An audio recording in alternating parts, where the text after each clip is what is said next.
고려의 신석범 대표 변호사입니다. 반갑습니다. 네, 여기 주민대책위 수유자분들 내에 또는 대책위 회원분들 내에서나 아니면 또 다른 대책위가 있고 이런 주민들의 이견으로 인해서 이런 행사가 상당히 좀 지연되는 걸 마음이 많이 아픕니다. 토지 수용 자체만으로도 아마 다들 불안하고 힘드실 텐데 서로 간의 이 생각의 차이 때문에 이렇게 되는 것은 상당히 더 힘들게 만드는 거잖아요. 그래서 가급적이면 아마 생각이 좀 다르고 전략적인 방향이 다르다면 그런 부분들은 각자 생각하는 바대로 하시고 나중에 필요하다면 같이 연합도 하시고 그렇게 해나가는 게 나중에 시간이 흘러서 이 수용이 지나가 보면 그렇게 하는 게 나았다는 걸 아시게 될 거라고 믿습니다. 그래서 가급적이면 주민들 내에서 갈등 상황이 되는 상황들은 제가 보니까 너무 마음이 아픈데요. 가능하다면 조금씩 더 생각을 양보하고 주민들 내부적 갈등을 그렇게 많이 표출하는 것은 좀 자제하시는 게 좋지 않을까라고 생각해 봅니다. 저희 법인은 이번에 이 총회를 앞두고요. 여기 사회 보는 거에 대해서 대책위원회에서 공식적으로 요청이 좀 있었고요. 그 다음에 제가 절차에 대한 설명을 요청받았습니다. 제가 보통 주민 설명회에 가서 보상 설명을 하게 되면 최소 한 40분에서 1시간 반까지 이렇게 많이 하는데 오늘은 약 한 10분 정도로 절차에 관한 설명만 짧게 의뢰를 받았습니다. 그래서 절차 설명을 아까 LH에 우리 박차현님께서도 해주셨는데요. 오늘 잘 해주셨지만 똑같은 절차라도 사업 시행자가 보는 관점과 또 소유자가 보는 관점이 다를 수 있지 않겠습니까? 그래서 저는 소유자를 입장을 대변하는 그 입장에 서서 이 절차의 의미가 무엇인지를 좀 설명드리겠습니다. 먼저 현재 지작물 조사가 아까 한 85% 된다고 그랬잖아요. 이 지작물 조사에서 토지 조서와 물건 조서를 작성합니다. 이 조서란 것은 권한 있는 자가 작성한 문서를 말합니다. 이게 일반적인 설명하고 달라요. 예를 들어서 우리가 형사사건에서 조사받을 때 내가 글을 써서 제출하면 진술서가 되고요. 그 말하는 걸 바탕으로 수사관이 적으면 진술조서가 됩니다. 그죠? 이 조서는 공적인 권한을 가진 사람이 작성한 문서이기 때문에 이게 이 토지조서와 물건조서가 작성하게 되면 이 조서에 올라가지 않으면 원칙 보상이 안 돼요. 그래서 지작물 조사라는 것은 결국 이 조서를 제대로 작성해서 누락의 빠짐이나 또 틀림이 없이 하는 그런 목적으로 하는 겁니다. 이 조서가 다 작성되고 나면 보상계획 공고를 하는데 이 보상계획 공고를 할 때 이 공고 열람 기간이 있습니다. 그 시간 내에 각자에 대한 조서의 내용들이 공개가 되기 때문에 혹시 내게 빠진 건 없는지 또는 면적의 차이나 오기가 없는지 이걸 확인해서 이 신청을 하셔야 됩니다. 그리고 나서 이제 협의보상 통보하는 절차를 하게 되는데 이건 다음 페이지에서 설명드리겠습니다.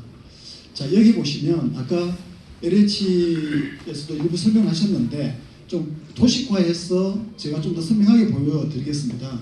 여기 보면 크게 4개의 절차가 있죠. 이건 이제 일종의 법적인 불복 절차입니다.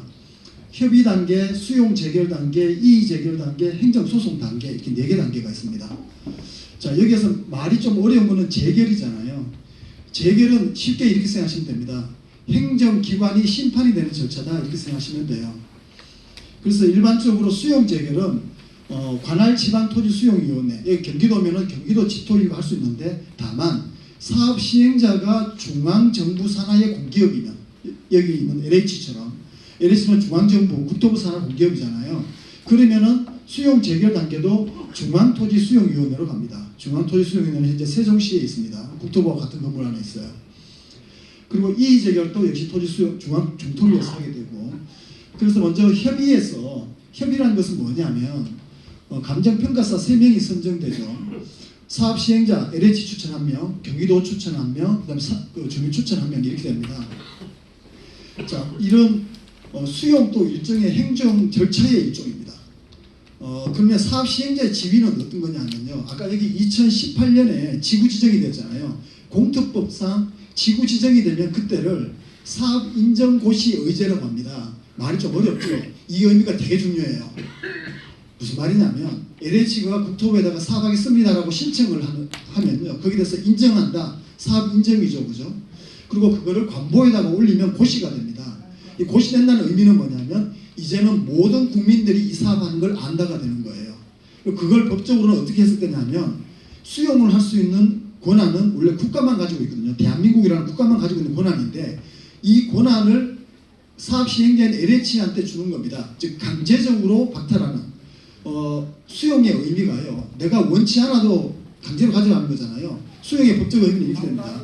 국가 공권력에 의한 국민 재산권에 대한 강제적 박탈입니다. 이 강제적 박탈은 국가만 할 수 있는데 그 칼자루를 LH한테 준 거예요.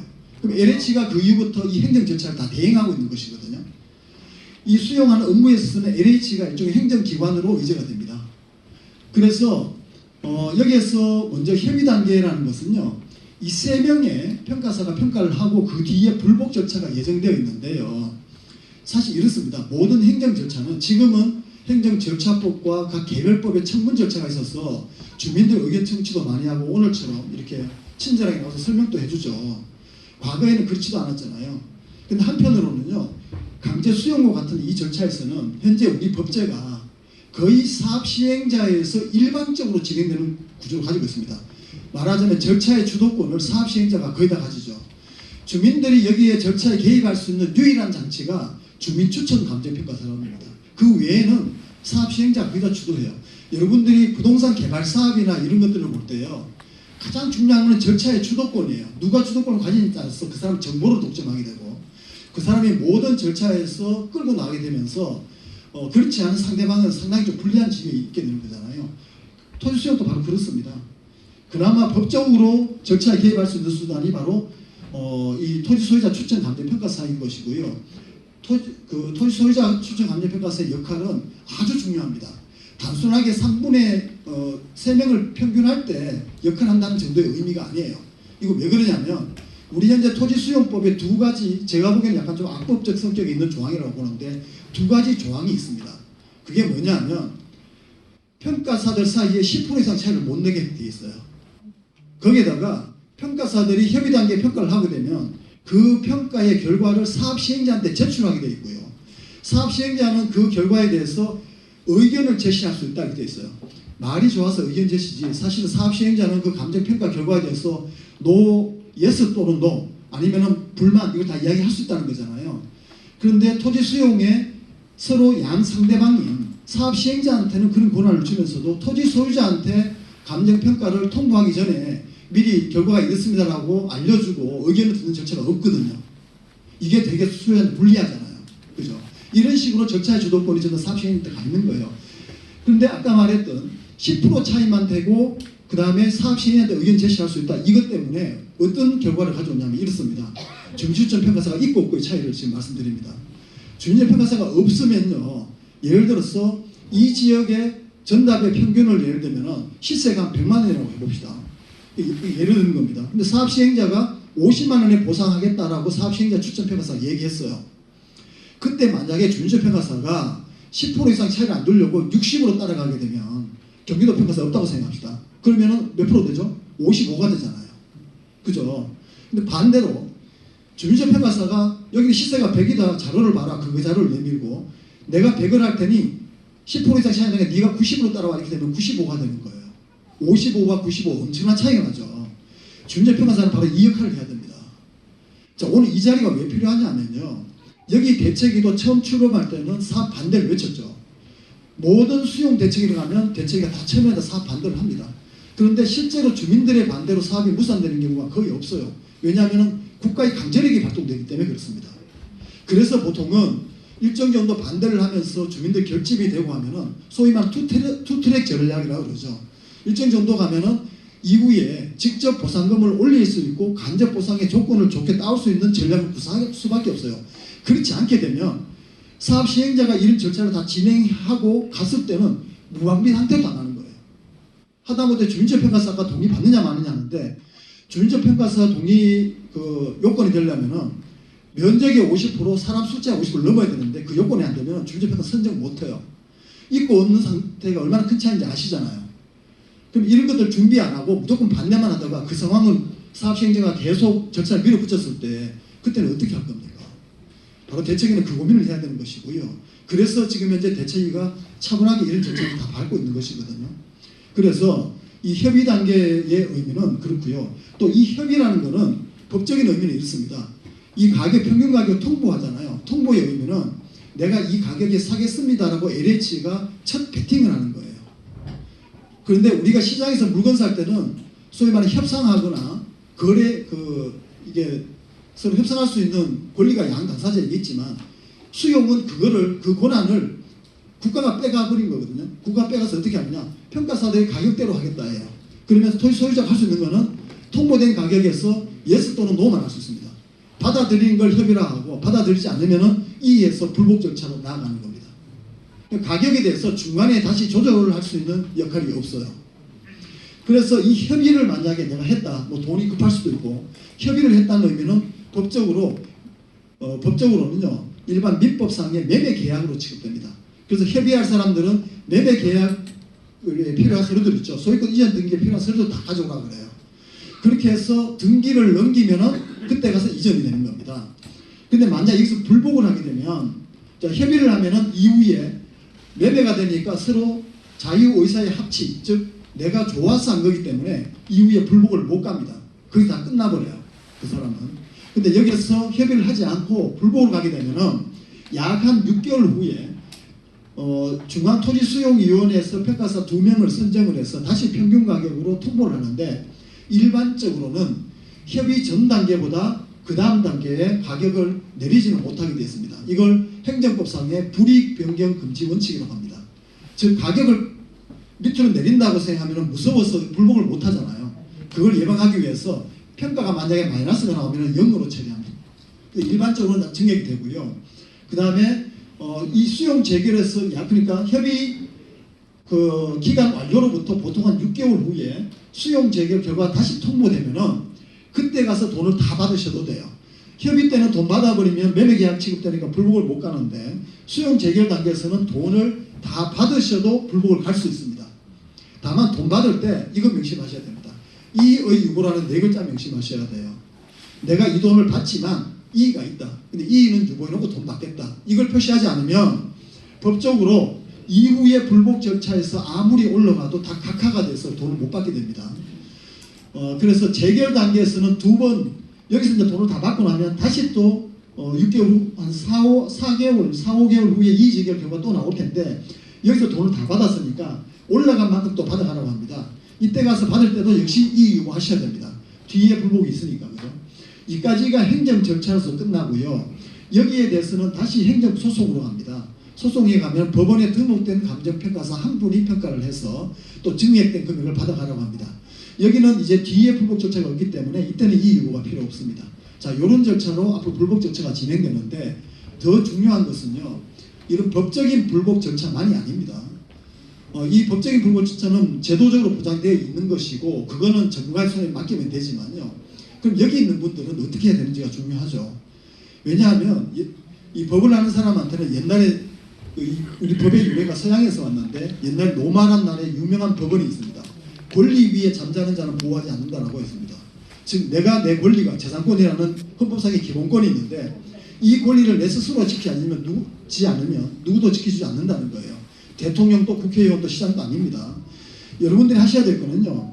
이 협의되는 감정평가하는 이 과정에서 어느 정도 상당한 어떤 보이지 않는 협상력을 형성해서 결국엔 LH 이 평가를 할 때도 LH에서 상당 부분 어느 정도 마음을 열고 직접 보상금이 시세에 가깝도록 올리는 일과 그 다음에 간접 보상의 조건들이 있죠. 이주자 택지만 하더라도요. 조건에 따라서 소위 말하는 프리미엄의 하늘과 땅 차이가 됩니다. 이주자 택지의 프리미엄을 결정하는 3요소가 있습니다. 예를 들어 면적이 몇 평으로 되느냐, 그 다음에 용적률이 몇 층으로까지 올릴 수 있느냐, 그 다음에 조성원가에 몇 프로를 받느냐. 이게 일률적인 것 같고 LH는 나름대로의 어느 정도 원칙을 가지고 있지만 사실 지역의 주민들의 힘에 따라서는 약간씩의 상당한 변동이 있습니다. 이 수도권에서는 거기에 따라서 크게 이주자 택지의 프리미엄이 많이 형성 차이가 나죠. 그 프리미엄이라는 것은 결국에는 그 이주자 택지를 받는 땅에 여러 가지 조건이 더 좋아진다는 걸 의미하는 것이니까요. 이런 것들이 직접 보상해서 모자라는 금액을 간접 보상해서 최대한 보전하기 위한 길들입니다. 그리고 이 대책위를 중심으로 주민들이 상당 부분 잘 단결되어 있을 때 그때 훨씬 더 제가 보면 경험적으로 제가 한 20년 정도 토지 수용 보상 쪽에 전문 영역으로 해왔습니다. 협의 단계와 수용 재결 때까지는 집단적 협상력, 보이지 않는 집단적 협상력이 아주 묵힙니다. 이게 아주 중요해요. 이 재결과 행정소송 단계를 들어가면 사실 개별적으로 이제 불법조차에서 열심히 전문가들한테 노력해야 되는 영역이지만 협의 단계와 수용 재결 단계까지는 이 집단적 협상력이 먹히는 시기니까 그때까지 대책을 중심으로 활동해 주시면 많은 도움이 될 것 같아요. 일단은 그래서 제가 오늘 이 정도 절차에 대한 설명만 좀 올리고요. 아무쪼록 지금이 가장 중요한 시기입니다. 특히 지장물 조사하고 보상 계획 공고 나고 이때부터 해서 이 보상 통보가 되는 시기까지가 대책위 활동이 절정에 이르는 시기예요. 이때 얼마만큼 대책위가 전략을 잘 짜고 그리고 힘있게 대응하냐에 따라서 이 첫 보상금이 달라집니다. 만약에 이걸 피할 수 있다면, 즉 사업이 취소될 수 있다면 아마 여기에 대책위원장님도 당연히 취소시켜야겠죠. 제가 20년 동안 이 수많은 대책위들을 관련해서 1년에 수십 개를 합니다. 저는 전국적으로 저희 법인에서 하니까요. 이거 제가 지금부터 하는 말 절대 과장 아닙니다. 제가 이제까지 본 대책위 중에서 어천 대책위만큼 모범적인 곳을 못 봤습니다. 이거 지금 오늘 이 분위기 때문에 제가 말씀드린 게 아니에요. 지금 제가 왜냐하면 LH와의 그동안에 작년에 수많은 협상 과정에 제가 참여해보고 깜짝 놀랐습니다. LH와 이 만남 과정에서 국토부의 사무관까지 직접 출석해서 설명하는 과정은 제가 본 적이 없어요. 그리고 LH에 나오는 그 임직원분의 급이 다릅니다. 이거는 왜냐하면 어천대책위가 그냥 이렇게 온 게 아니잖아요. 그동안에 워낙 강력한 활동을 하셨고 심지어 나는 작년에 여름에 여기 위원장님이 성남 분당에서부터 용산까지 기어가기 투쟁해서 여기에 팔꿈치와 무릎뼈가 여기 뼈가 보일 정도로 살이 다 뭉개진 걸로 기억합니다.